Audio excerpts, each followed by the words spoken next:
Aku menikah dengan bos mafia bisu selama 3 tahun. Tapi dia tetap tidak mau melakukan itu denganku. Berdiri di pintu, aku melihat gaun Renda yang dikenakan. Lalu melihat punggungnya pergi tanpa ragu sedikit pun. Aku tidak bisa menerimanya lagi. Jadi aku memutuskan memberinya kebebasan. Keesokan paginya saat aku sedang menyiapkan surat cerai. Tiba-tiba, aku mendengar suaranya bergema di telingaku.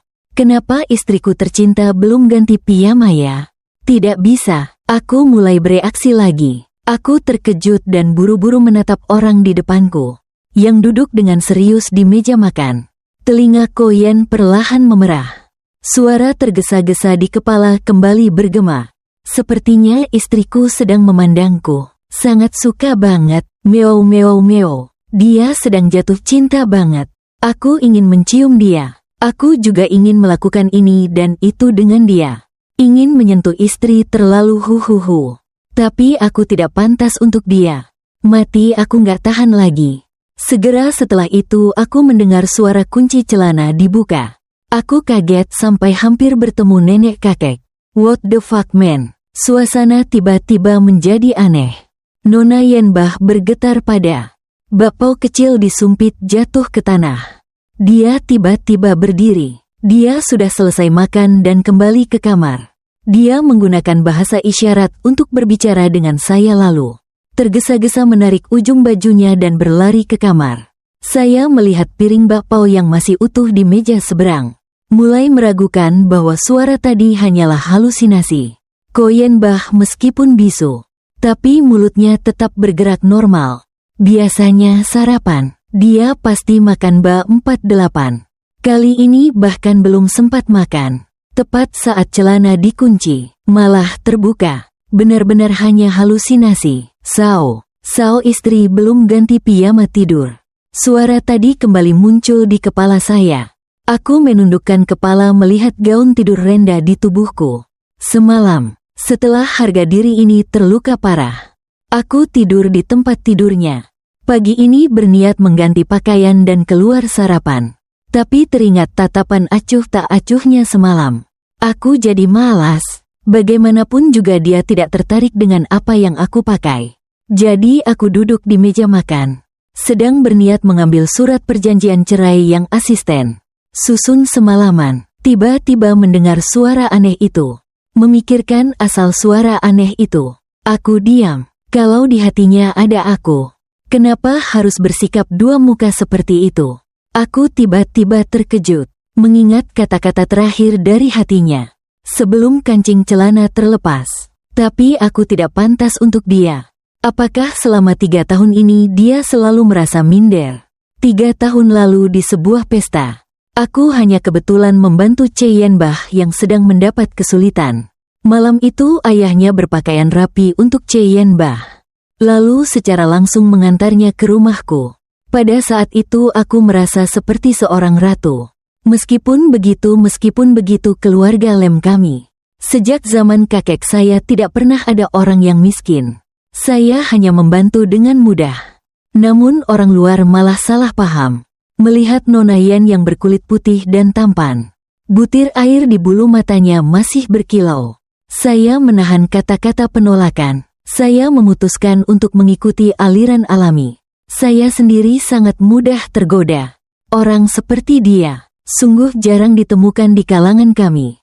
Meskipun bisu, dia lebih baik daripada banyak anak orang kaya lainnya. Saya pikir saya sudah dibutakan oleh kecantikannya. Ketika ayah mencoba menyarankan pernikahan politik, mengingat pipi merah merona Nian Bai, saya pun mengangguk setuju. Nona Yenbah tidak berhak berbicara. Bahkan belum pulang ke rumah. Sudah menjadi suami saya yang menumpang di rumah keluarga Lem. Di luar ramai membicarakan pernikahan tukar pintu ini. Tapi saya tidak peduli. Hanya diam saja. Bukan Kasim juga. Siapa sangka pria menumpang ini juga punya pendirian sendiri. Hari itu juga dia mengunci celananya dengan rantai. Baiklah. Saya juga bukan tipe orang yang memaksa orang lain. Dia juga tidak ingin menjadi menantu. Saya juga belum pernah menyapanya dengan baik. Selalu menganggap dia seperti barang. Saya juga merasa agak bersalah. Tapi bagaimanapun juga sudah menikah. Perlahan-lahan membangun perasaan juga tidak apa-apa. Tapi aku tidak menyangka ini akan berlangsung sampai 3 tahun. Tidak boleh tidur bersama, tidak boleh cium, tidak boleh sentuh, tidak boleh pegang tangan. Bahkan tidur di ranjang yang sama pun tidak boleh. Aku sudah mencoba memaksa, tapi begitu aku menyentuhnya, matanya sudah merah. Membuatku tidak bisa maju juga tidak bisa mundur. Sungguh menyebalkan. Daya tarikku sebegitu rendahkah? Saya baru saja hendak duduk dan bertanya padanya. Tiba-tiba dia cepat menutup mata, membalikkan wajah dengan ekspresi pasrah. Seolah orang yang duduk di atasnya adalah sesuatu yang kotor. Waktu itu saya sangat terluka. Selama 2 bulan tidak berbicara dengannya. Mungkin merasa bersalah pada saya.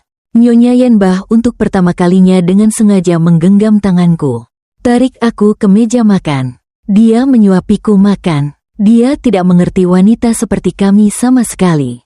Aku berikan sedikit manis, langsung ingin mendekat. Karena itu, malam itu aku pakai piyama yang dibeli sahabatku. Dengar-dengar pria akan gila jika melihatnya. Wanita melihatnya akan haid. Dia bilang masih ringan saja. Bosan melihat tali-tali di tangan. Aku menutup mata dan sementara menyebutnya sebagai gaun tidur Renda. Memanfaatkan saat Yenbah mandi. Aku menyelinap ke kamarnya dan berbaring di tempat tidur. Aroma darinya menyelimuti aku. Berbagai gambar muncul di kepala. Tapi hanya muncul saja, karena saat dia membuka pintu. Begitu melihat saya, dia langsung menutup pintu, menyendiri saya di dalam kamar. Mungkin di malam hari, perasaan mudah terpengaruh. Meskipun sekuat ini, saya juga merasa kesepian. Saya menelepon asisten, meminta dia segera menyiapkan dokumen perceraian untuk dikirim. Tapi sekarang, saya bersandar sambil melihat dokumen perceraian di tangan. Membuka lemari, menyimpan, menutup lemari. Gerakan yang rapi dan tegas. Perasaan yang sangat baik. Saya sudah lama menginginkan Yenbah. Apakah saya ingin bercerai? Ayah saya bercerai. Saya juga tidak bercerai. Saya awalnya mengira dia tidak menyukai saya. Jadi saya ingin membebaskannya. Saya mengangkat dada dengan puas melihat pintu yang tertutup rapat. Senyuman kecil tersungging. Rasa rendah diri adalah hadiah terbaik dari pria. Sepertinya aku telah mendapatkan harta karun. Pintu tidak terkunci. Memangnya Yenbah sudah ganti baju.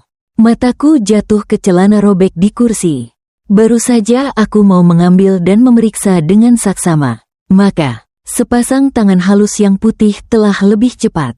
Aku menarik celana itu dan menyembunyikannya di belakang punggungku. Buyen dengan ekspresi cemas. Kebingungan menggunakan bahasa isyarat untuk berbicara dengan saya. Ada apa denganmu? Sikap yang biasa terasa jauh. Tapi, suara hatinya di dalam pikiranku seperti kembang api yang meledak. Langit dipenuhi. Istri tercinta datang mencariku. Sangat senang. Kenapa istri tercinta menatap celanaku seperti itu? Apakah dia sudah mengetahui pikiran gelapku? Kenapa tidak boleh istri tercinta yang suci dan tak tersentuh? Kenapa istri tercinta diam saja? Apakah dia marah karena aku tidak sarapan pagi ini bersamanya? Atau marah karena aku tidak menggenggam tangannya pagi ini? Apakah memang karena dia melihat sesuatu di toilet saya? Sudah berantakan. Sesuatu. Apa itu? Saya mengernyitkan dahi. Mata saya secara naluriah mengarah ke toilet di kamar tidur. Suara hati terdiam selama 3 detik.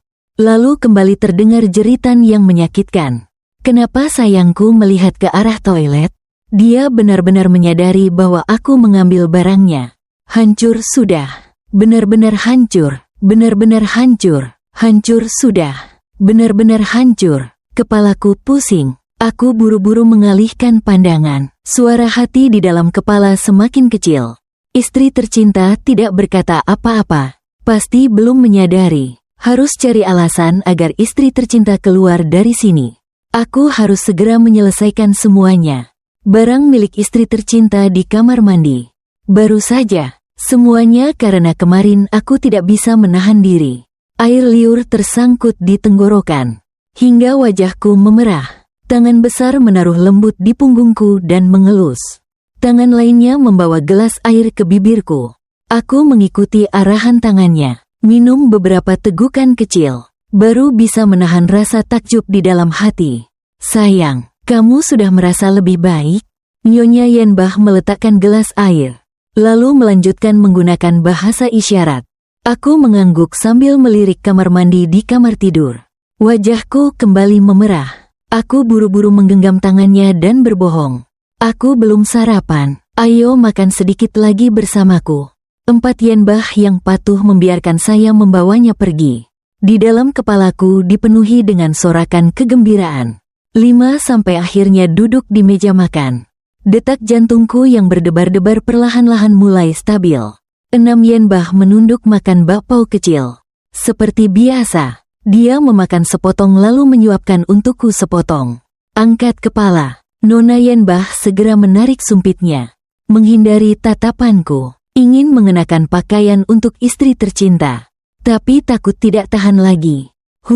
Saya bukan orang yang merusak keluarga. Tiba-tiba saya merasa dingin di punggung. Saya segera berdiri, masukkan sisa setengah kue udang ke dalam mulutnya. Kamu sedikit dingin, pakailah baju lagi. Sambil berbalik badan, suara hati bangga dari C. Yenbah kembali terdengar di belakangku. Sayang, kalau sudah pakai baju lagi, kita tidak akan merobek celana lagi. Tetap bisa menjaga celananya. Siapa bilang aku adalah perusak rumah tangga istri tercinta? Ternyata dia juga sudah sangat bisa menyesuaikan diri. Dengan statusnya sebagai menantu, aku benar-benar kehabisan kata-kata. Orang yang bisa menyesuaikan diri dengan status menantu itu dia. Orang yang dalam hatinya bilang suka padaku juga dia. Tapi orang yang tidak mau dekat denganku, masih dia. Beruntung saya murah hati, tidak mempermasalahkan aktor berkepala banyak ini. Malam itu saya kembali menyelinap ke kamar Bu Yanbai. Saya sudah merasakan getaran hati. Daging lezat yang sudah di mulut tidak mungkin terbang pergi. Suara air di toilet perlahan mengecil. Selimut tidak bisa menutupi. Detak jantung saya seperti suara genderang perang. Jangan lihat saya biasa-biasa saja berpikir ini itu. Sebenarnya ini juga adalah pertama kali saya berlatih. Tidak sempat berpikir banyak. Dengan suara ketukan, pintu toilet terbuka. Melalui kabut uap yang tebal, Nona Yenbah membungkus diri dengan handuk keluar. Nona Yenbah adalah menantu saya. Tentu saja tidak perlu pergi bekerja. Saat saya pergi mengelola perusahaan, dia juga jarang keluar. Dia di rumah merawat kulit hingga putih halus. Melihatnya membuat telinga saya panas. Dia mendekat. Baru saya sadar ada benjolan di selimut. Saya membuka mata sedikit. Menempelkan mata pada dada kekar dia. Berusaha mengatur orang. Kenapa istri tercinta ada di ranjangku? Cepat lari Detik berikutnya dia menutupi dadanya dan berlari. Tapi saat meletakkan tangan di pegangan pintu, baru menyadari pintunya sudah terkunci rapat. Membuka itu sangat aneh. Saya sudah mengunci pintu. Nona Yenbah, kita adalah suami istri yang sah. Kenapa tidak bisa tidur bersama? Nona Yenbah berbalik, mengambil kemeja di sofa, mengancing sampai leher. Aku mengerucutkan bibir memandangnya. Kamu kuno. Nona Yenbah gugup melepaskan tangan. Menunduk berdiri di samping. Tapi suara hatinya justru menjawab mewakili dirinya. Aku tidak layak untuk istri tercinta. Biasanya bisa bertemu istri tercinta sudah sangat bahagia. Aku tidak berani berharap lebih. Istri tercinta hanya menyukai wajahku saja.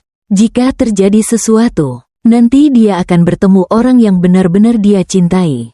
Dia akan membenciku nanti. Rambut yang belum kering jatuh menutupi dahi. Menyembunyikan emosi di matanya. Saya berusaha menahan sakit kepala yang seperti dipukul. Melompat dari tempat tidur dan meraih kerah baju Yen. Dia sama sekali tidak bersiap.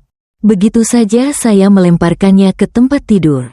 Ngapain bicara dengan orang bisu yang minder ini? Saya memegang dagunya dan membungkuk untuk mencium bibirnya. Nona Yenbah belum sempat bereaksi. Bibirnya terbuka memberi saya kesempatan.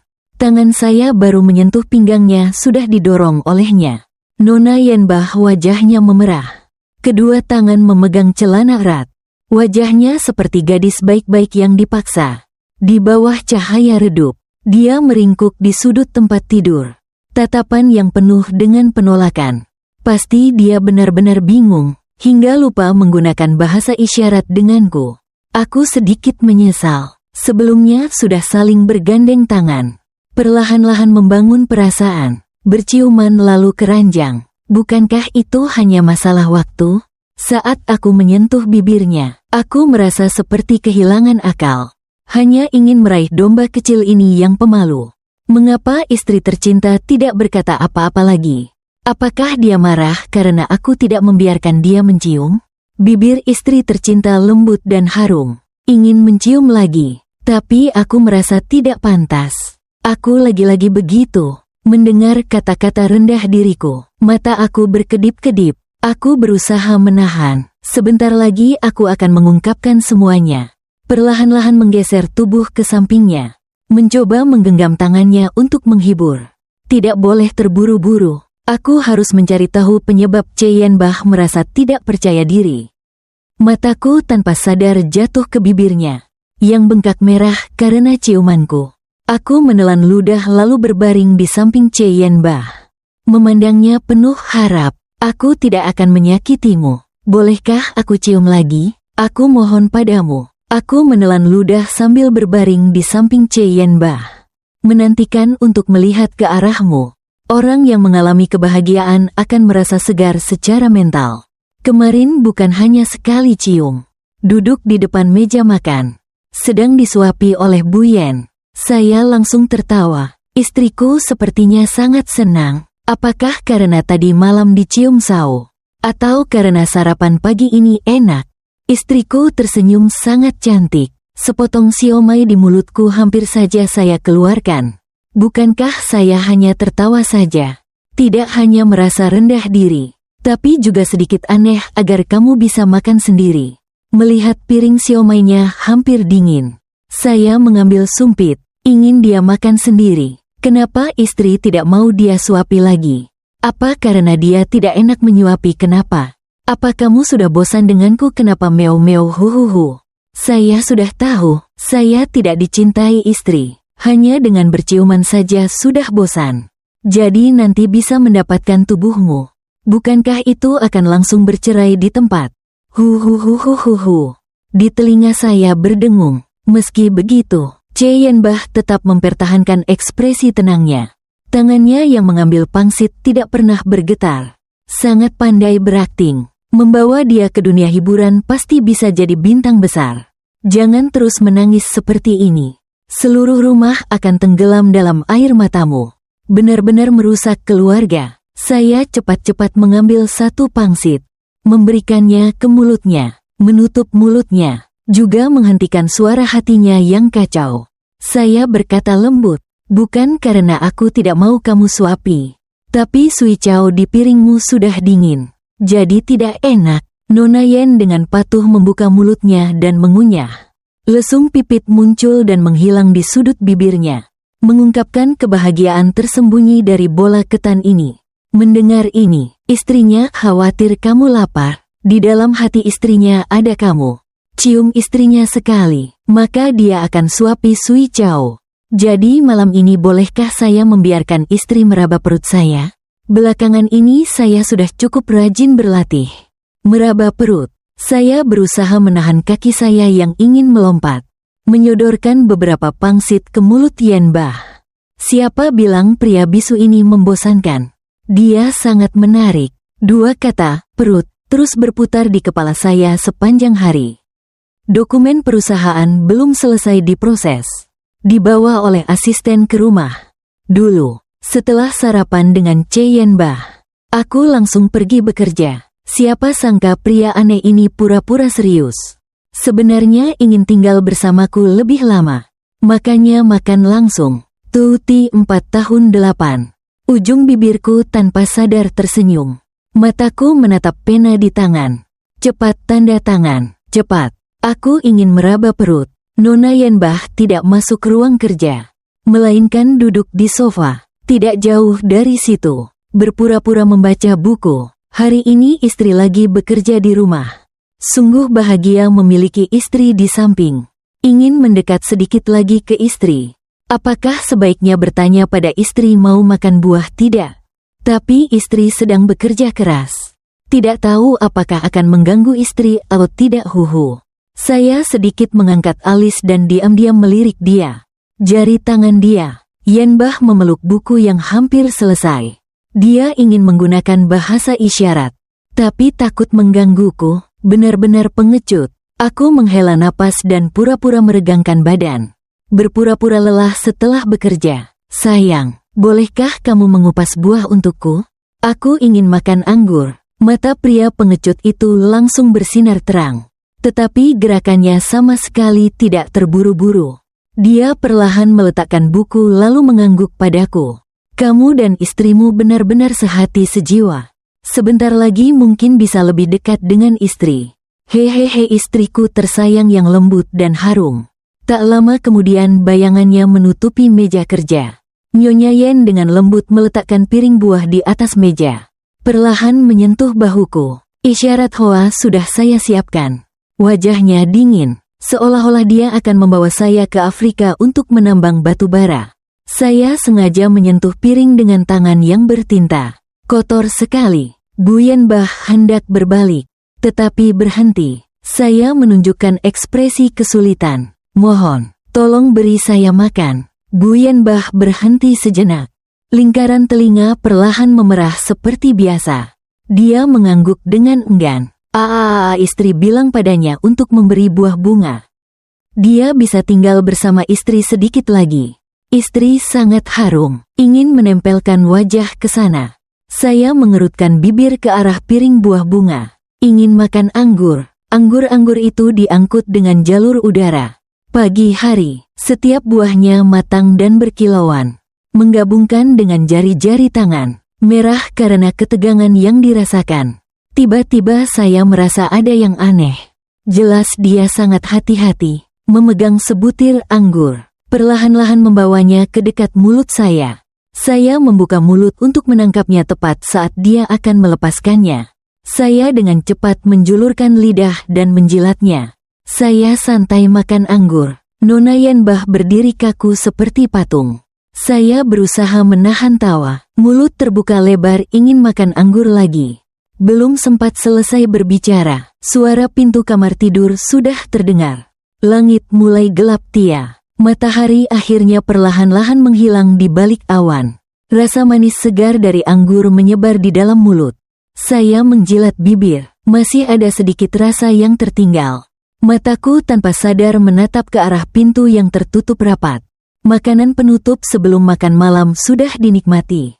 Sekarang saatnya memulai hidangan utama. Tidak boleh. Nyonya Yen Bah menarik keras gaun tidurnya dan melonjak. Kedua tangan disilangkan di depan dada. Wajah memerah. Rasa hangat masih tersisa di ujung jariku. Nyonya Yen Bah seolah ingin merobek pintu kamar tidur. Aku marah. Jelas dia juga sangat menikmatinya. Aku tanpa sengaja melirik ke bawahmu. Nang Yen Bah kaku semakin berusaha merusak pintu. Nang Yen Bah, kamu sangat membenciku. Kenapa? Aku tidak tahu apakah karena gagal saat hampir mencapai tujuan. Atau karena selama bertahun-tahun, di dalam hatiku telah tumbuh perasaan lain terhadapnya. Selain nafsu, aku tiba-tiba merasa tak berdaya. Mengupas bawang harus satu lapis demi satu lapis.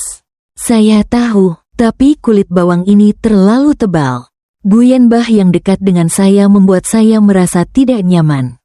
Kenapa? Suara pintu yang dibuka secara mendadak berhenti. Bu Yen Bah menoleh ke belakang. Dengan gugup melihat saya yang perlahan mendekat ke arahnya. Kaki menyentuh lantai yang dingin. Otak saya mulai kembali sadar. Tahun ini, Ko Yen Bah tidak selalu seperti itu. Kan? Melihat saya bergetar karena kedinginan. Dia, sesuai kebiasaan, melangkah mendekat. Tapi dia berhenti di depan saya. Tangan yang sedang terulur kembali ditarik. Dia hanya menundukkan kepala. Diam-diam mengenakan sandal miliknya di kaki saya.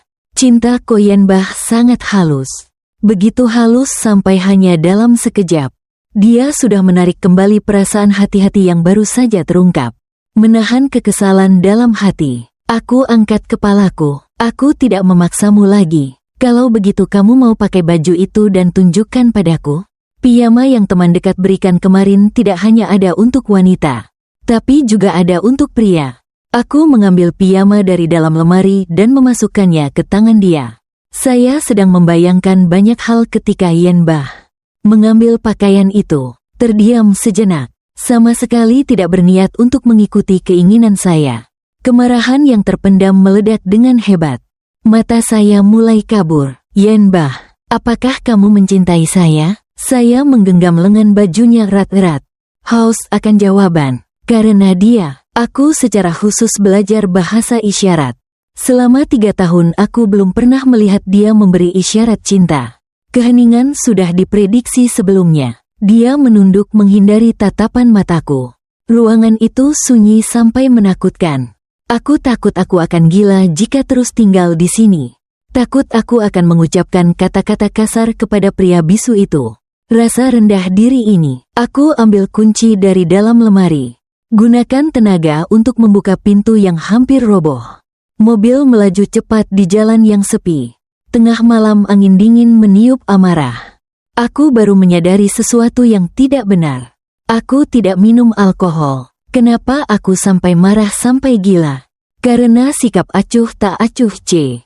Yen Bah selama 3 tahun ini. Saya menginjak rem dengan keras. Suara ban mobil berdecit. Suara itu menggema di malam yang sunyi.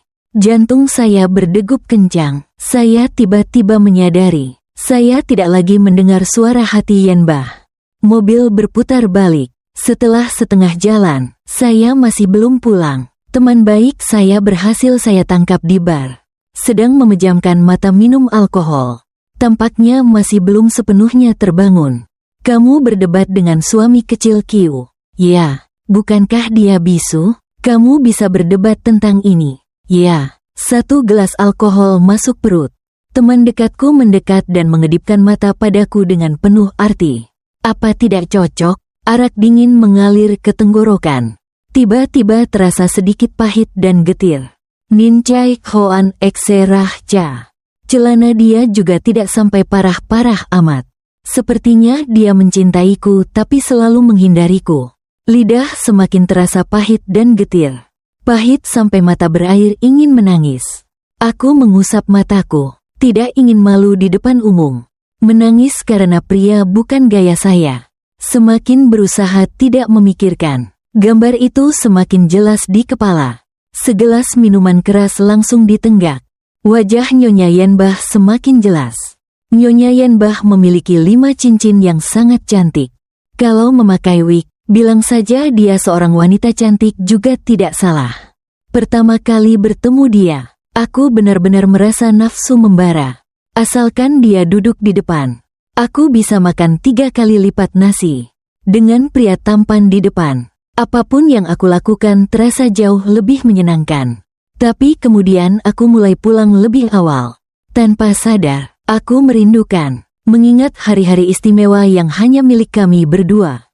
Tapi aku merasa ada seseorang yang menungguku di rumah. Di tengah-tengah ribuan lampu, di luar sana juga ada 1 lampu yang dinyalakan karena aku. Aku sudah bilang, keluargaku sangat kaya. Bahkan jika kita kembali 100 tahun ke masa lalu, keluarga besar aku tetap bangsawan di antara bangsawan. Bisnis keluarga selalu menjadi prioritas utama. Setiap orang mewarisi. Semua dirawat menurut pola yang telah ditentukan. Dari kecil hingga bisa memikul tanggung jawab. Generasi sebelumnya baru melepaskan. Dengan tenang mundur dari posisi tinggi. Aku patuh menerima pengaturan mereka. Hanya kadang-kadang diam-diam berpikir, mungkin saat aku bisa memikul tanggung jawab, mereka akan punya waktu untuk bersamaku. Tapi saat aku dibawa ke tempat itu, mereka bilang setengah hidup mereka sudah terlalu lelah diatur sedemikian rupa. Mereka ingin menjalani hidup mereka sendiri. Lalu aku bagaimana? Aku dilahirkan untuk menjadi pewaris. Apakah aku pantas dianggap beban? Mengatakan bahwa mereka tidak mencintai aku. Tapi mereka hanya melahirkan aku satu-satunya. Pada saat yang tepat mereka menyerahkan perusahaan kepada saya. Apapun yang saya inginkan ada. Mengatakan bahwa mereka mencintai saya. Jadi rumah itu kosong. Hari-hari libur hanya sendiri. Bagaimana bisa membuktikan cinta? Setelah dipaksa membawa Yinbah kembali. Saya tidak berpikir dia akan menunjukkan kegembiraan apapun kepada saya. Hidup tidak bisa mengendalikan diri sendiri. Lahir sudah bisu, hidup setengah mati, lalu diselamatkan oleh seorang wanita dan dijadikan suami. Meskipun aku tidak puas dengan keluarga, seberapapun aku harus mengakui Ko Yenbah. Benar-benar orang yang malang, dan orang malang ini juga mengerti keadaan, hingga membuat orang merasa sangat daulong. Hari pertama menyambut dia pulang, aku terjebak dalam pekerjaan di perusahaan. Malam itu pulang terlambat. Sudah melewati waktu makan. Ko Yenbah Kong tahu sudah berapa lama duduk di depan meja makan. Terus menunggu di pintu, hingga bayangan aku muncul. Dia bangkit dan membawa piring makanan masuk ke dapur. Hanya beberapa menit kemudian, dia membawa piring makanan panas keluar. Di meja ada 2 porsi nasi. Dia sedang menunggu saya. Dia sedang menunggu saya untuk makan bersama.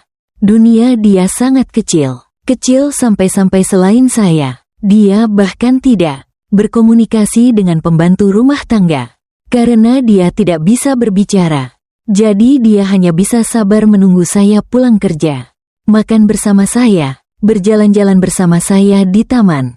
Bahkan pada tahun baru Imlek pertama, di rumah yang biasanya dingin ini, dia menyalakan kembang api untuk saya lihat. Itu adalah sesuatu yang saya sudah minta kepada orang tua berkali-kali saat kecil. Tapi tidak pernah terpenuhi. Nona Yenbah tidak suka berbicara dengan orang luar. Saya, bahkan sedikit autis saat berada di depan orang lain.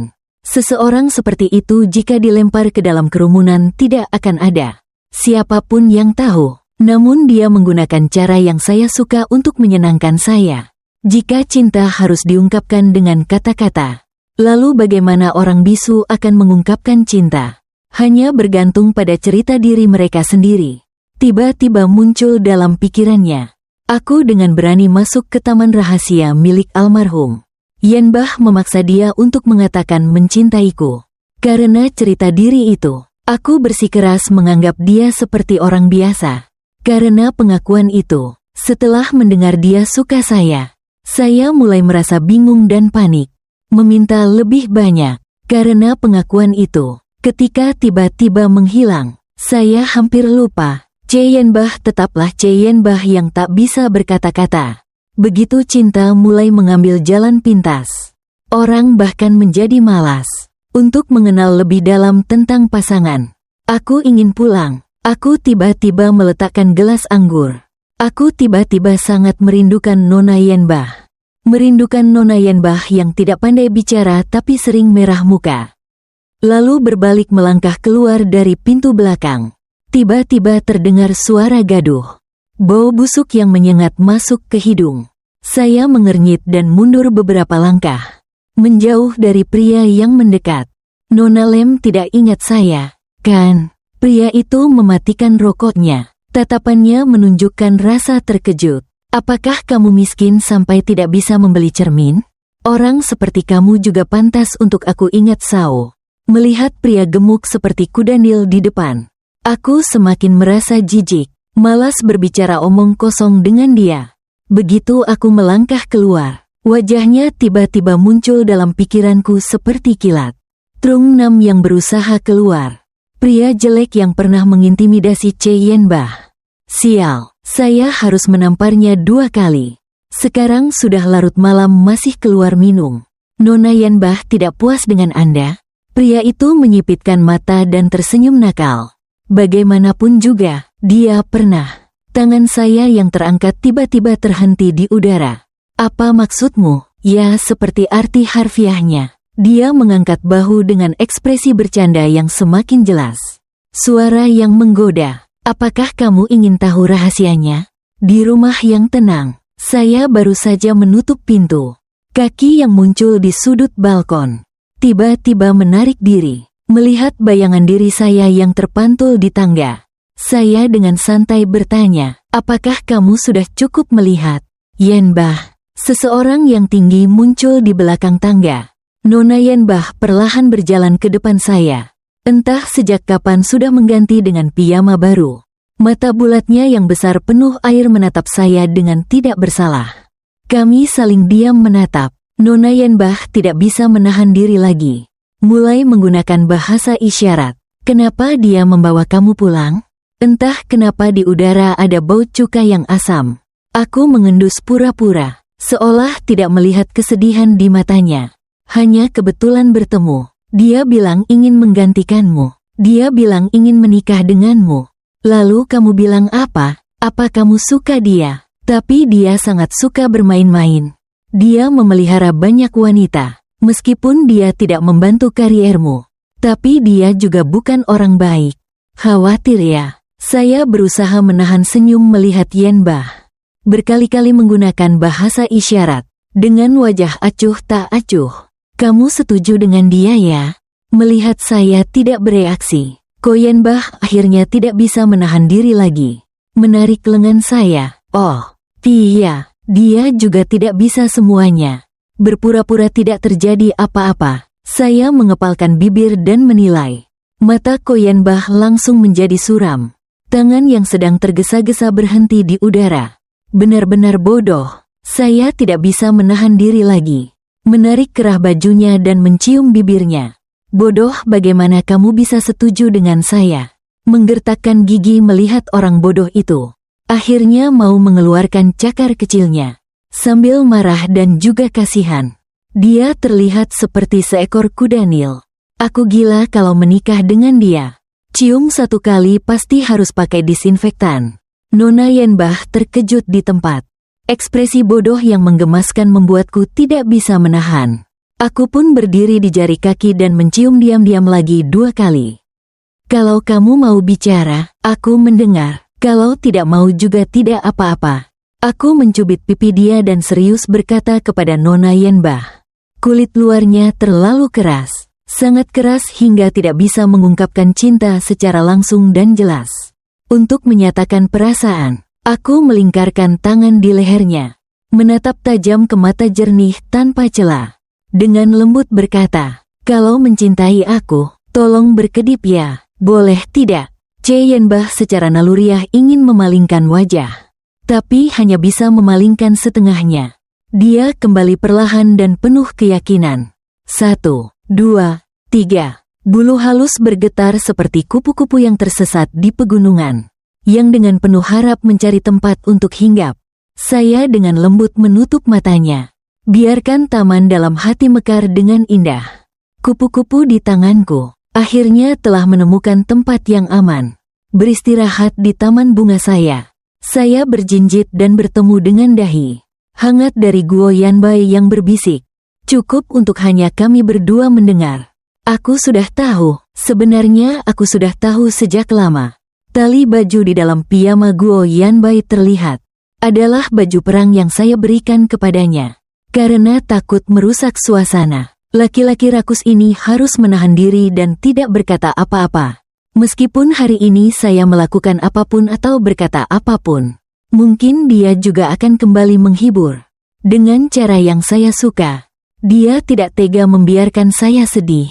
Lebih tidak tega kehilangan saya. Saat saya marah dan tidak mendengar suara hati dia. Saya tidak tahu apa yang dia pikirkan di dalam hati. Ya, apakah dia sedang diam-diam sedih? Ketika ditinggalkan di rumah sendirian, saya membuka mata lebar-lebar dan menyentuh dada Yenbah. Mengintip dari kerah bajunya. Tadi malam saya terus memeluk Yenbah dan mengoceh. Berusaha menahan diri sepanjang malam tidak berani melihat ke bawah. Saya tahu apa yang dia kenakan di dalam. Tetapi tidak boleh melanggar. Rasanya sangat tidak nyaman. Sepanjang malam rasanya seperti ada semut merayap di dalam hati. Gatalnya sampai-sampai saya terbangun secara tiba-tiba. Sebelum bel alarm berbunyi, beruntung sekali Yenbah tidur nyenyak. Saya baru berani menatap, dengan berani pada dirinya. Di pusar kenapa diikat dengan pita kupu-kupu seperti itu? sedikit menyesal. Teman dekat mengirimkan tapi aku tidak melihat modelnya dengan seksama. Aku perlahan menarik kerah piyama sedikit lebih jauh. Menelan ludah aku membantu lebih dalam ke dalam hatimu. Menyipitkan mata melihat ke bawah. Bukan sesuatu yang diikat di atas itu. Tidak jelas, benar-benar menyebalkan. Berharap bisa merobek piyama ini. Nafsu membara. Aku baru saja mengulurkan tangan hendak menarik kerah piyama. Melihat sepasang mata mengantuk yang menatapku. Sayang, mengapa dia sudah sadar? Kemarin aku memeluknya. Aku bahkan berjanji tidak akan memaksanya. Aku bangkit seperti ikan mas yang menatap langit sebelum fajar. Berbohong tanpa berkedip. Aku harus pergi ke kantor. Hari ini ada pekerjaan penting. Aku memeluk hati yang berdebar keras. Saya berlari cepat keluar dari ruangan. Setelah pikiran saling terhubung, gerakan kecil seperti bergandeng tangan, berciuman sepertinya sudah menjadi hal biasa. Nona Yenbah juga berubah dengan jelas. Dari seseorang yang pendiam, sekarang dia juga kadang-kadang cemburu. Bahkan setelah saya tidur nyenyak, dia menempelkan saya ke dada dan mencium diam-diam. Jangan tanya saya bagaimana saya tahu. Saya sudah memasang kamera pengawas. Saya berjanji tidak menyentuh dia. Jadi selama hari-hari menahan lapar ini, saya diam-diam melihat suami saya mandi. Mungkin tidak terlalu berlebihan, kan? Hingga hari ini, saya sedang duduk di kantor, sambil mengurus dokumen sambil menonton kamera. Bu Yenbah tidak tahu sedang mencari apa di dalam rumah. Dia mengambil dari laci di samping meja makan, tanda tangan cerai yang sudah saya siapkan sebelumnya. Kenapa dia meninggalkan barang ini di sini? Sampul dari Yenbah sangat sulit. Saya baru bisa membuka satu lapisan. Kalau dia tiba-tiba jadi ragu lagi, bagaimana? Aku buru-buru meletakkan dokumen dan segera pulang. Setibanya di rumah, tempat Yenbah biasanya menungguku di pintu kosong. Hatiku langsung turun. Ada firasat buruk. Di meja ada surat cerai. Tapi orangnya tidak terlihat di dalam kamar. Padahal aku hampir membalikkan seluruh rumah. Pinggangku tiba-tiba dipeluk oleh sebuah tangan. Jatuh ke dalam pelukan yang akrab. Aku baru saja berniat untuk berbicara, tapi merasakan hawa dingin di leherku. Tangan yang memeluk pinggangku semakin mengenjang. Seolah-olah jika melepaskanku, aku akan menghilang. Kak Yen, aku tidak ingin bercerai denganmu. Surat itu sudah lama sekali dibuat. Saat itu aku pikir kamu tidak menyukaiku. Mengira aku mengikat kebebasanmu, jadi minta asisten menyiapkan sebelumnya. Kekuatan di pinggangku sedikit dilonggarkan. Aku berbalik. Dia mengangkat wajah tampannya yang basah. Perlahan mencium air mata yang mengalir. Aku tidak menipumu. Kita sudah bicara. Kalau ada masalah, katakan saja, jangan sampai salah paham. Percaya padaku. Ya. Yenbah baru saja mengangkat kepalanya. Perlahan lepaskan aku. Ini pertama kalinya dia berani menunjukkan ketakutannya di depanku. Menahan kegembiraan dalam hati. Pria bisu di rumah saya, yang saya rawat, sudah banyak kemajuan. Saya masih ingin lebih memanjakannya. Tapi Yenbah tiba-tiba menggunakan bahasa isyarat. Jangan tinggalkan aku. Sayang, tolong jangan tinggalkan aku. Napas saya seakan berhenti. Jantung sakit seperti sobek di satu sudut dada. Angin dingin menyusup ke setiap hembusan udara. Aku tiba-tiba teringat rahasia itu. Rahasia dari Nang Yenbah. Rasa sakit yang membuatku hampir tidak bisa bernapas. Nang Yenbah ditinggalkan oleh orang tuanya sejak kecil. Setelah diadopsi, dia jatuh ke dalam neraka. Dia bahkan tidak bisa berbicara. Tidak bisa mengungkapkan rasa sakitnya. Sayang, jangan tinggalkan aku. Tolonglah. Saya pikir, mungkin dia telah mengingat kembali kenangan menyakitkan sebelumnya. Kenangan menyakitkan itu yang telah mengubahnya menjadi seperti Ra. Saya menggenggam tangan yang sedang Ra. Ekspresi penuh kebingungan dari Yenbah. Menelan sakit di tenggorokan. Memberikan surat cerai yang sudah kedaluarsa kepadanya. Robek itu. Yenbah menahan saya. Saya ulangi, robek itu. Dia berhak menolak semuanya. Baik sekarang maupun nanti, dia berhak untuk melawan. Nona Yenbah An, jangan takut kehilangan. Jangan menangis karena susu yang tumpah. Jangan biarkan kenangan buruk masa lalu membelenggu sisa hidupmu. Serpihan kertas berserakan di tanah. Melihat wajahnya yang pucat, tidak tahu sudah berapa lama dia menangis. Seluruh tubuhnya seperti kehilangan tenaga. Saya baru saja hendak menuangkan air untuknya. Tiba-tiba pergelangan tanganku ditahan. Seutas tali diletakkan di telapak tanganku. Ujungnya diikatkan pada pinggang ramping seseorang. Air mata Nang Yenbah belum kering. Pipinya sudah memerah. Kainnya sangat familiar. Sampai-sampai aku hanya perlu menyentuhnya untuk tahu itu pakaian yang mana. Kau memakai gaun tidur Renda milikku? Aku melotot. Ini benar atau tidak? Nang Yenbah mengangkat tangan. Takut aku minta cerai. Kalau mau menggoda aku, silakan saja. Tubuhmu, ngok. Aku harus merawatnya seperti telur. Tidak boleh meninggalkanmu. Benar-benar mengenai titik lemahku. Kalau begitu seharusnya pakai milikmu juga. Suami siapa yang main seperti ini? Yang terakhir aku diam-diam melihat milikmu saat tidur. Tidak ada yang baru. Aku yang sudah lama ketahuan tapi tidak sadar sama sekali. Setahun kemudian, saya sedang di rumah mengurus pekerjaan perusahaan. Bu Yenbah dengan ceria membawa piring buah-buahan mendekat. Dengan sangat alami, dia memasukkan anggur ke mulut saya. Setelah makan habis piring buah-buahan itu, Bu Yenbah kembali mendekat ke saya. Rambut lembutnya menyentuh wajah saya membuat saya merasa geli. Apa yang kamu lakukan? Bu Yenbah menengadahkan kepala tanpa berkata apa-apa. Hanya terus berkedip padaku. Aku bertanya-tanya apakah matamu gatal. Nona Yenbah agak menahan diri. Marah sampai alisnya terangkat. Kesal duduk dengan berat di sofa di depanku. Aku menahan tawa dan perlahan bergerak ke belakangnya. Menyembunyikan kepala di lekuk lehernya. Setahun ini Nona Yenbah tampaknya bertambah berat badan. Memeluk dengan perasaan jauh lebih penuh. Bodoh. Aku sudah tahu kok. Tahu dia mencintaiku. Sampai aku mengupas semua lapisan pelindung pria bawang ini. Akhirnya mendapatkan buah manis kebahagiaan. Nona Yenbah tidak bisa berkata-kata. Tapi setiap momen bersamanya, semuanya cukup untuk membuat hatiku bergetar. Hari aku bertemu dengannya cuacanya tidak terlalu baik. Dia duduk jongkok di tanah. Ragu-ragu mengulurkan tangan untuk menerima sapu tangan dari tanganku. Sejak saat itu aku menjadi sinar hangat dalam hidupnya. Selain itu, Gui Yanbai adalah seorang tunarungu. Sejak kecil sudah ditinggalkan oleh orang tuanya. Kemudian diasuh oleh pasangan keluarga Gu. Dalam nama amal, anak-anak di sekitar dengan mata berbinar mengatakan bahwa kepala panti asuhan bilang keluarga mereka sangat kaya. Bisa membeli banyak permen untukku. Mereka semua sangat iri. Aku tersenyum bodoh tetapi bukan karena permen.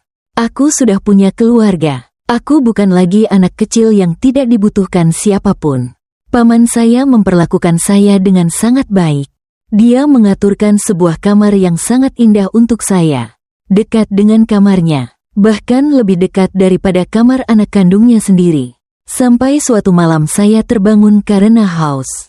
Ketika membuka mata, saya melihat dia duduk di samping tempat tidur saya. Matanya yang penuh nafsu mengelilingi tubuh saya. Waktu itu saya baru mengerti. Kenapa dia mengatur saya tinggal begitu dekat. Dia punya kegemaran yang tidak sehat. Sebuah kegemaran yang tidak sehat. Hanya memikirkannya saja sudah merasa mual.